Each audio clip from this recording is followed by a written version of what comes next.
This is Daily Armenia, CivilNet's daily news digest. Here's what you need to know today.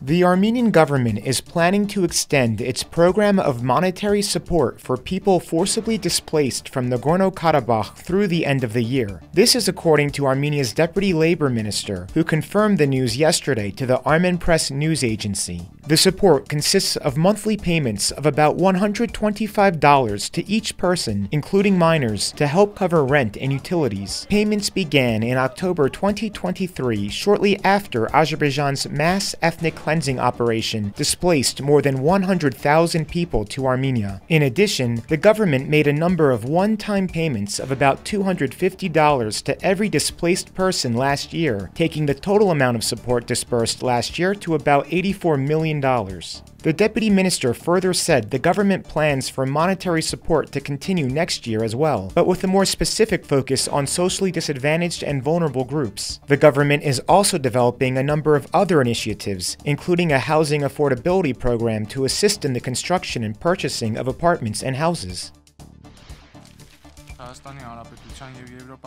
Armenia's parliament ratified regulations today for the operation of the European Union border monitors in the country, including providing the observers with diplomatic immunity. The regulations were passed by the ruling Civil Contract Party, while two opposition blocs abstained. The observers arrived more than a year ago with an initial team of 100 monitors. They are deployed only to the Armenian side of the undelimited border with Azerbaijan, which rebuffed an EU proposal to monitor the border from both sides. That number will be more than doubled by September, after the EU agreed to finance a major expansion. The EU first deployed the monitors in the wake of Azerbaijan's massive attack on Armenian border regions in September 2022. They have an initial mandate of 2 years, which can be extended. Russia, Azerbaijan, and Iran have each repeatedly stressed their opposition to the mission. Meanwhile, a Kremlin spokesperson today decried what he called Armenia's unilateral invitation of the monitors to operate within its borders. Dmitry Peskov criticized the fact that Azerbaijan's opinion was not taken into account and said this may cast doubt on the monitors' effectiveness.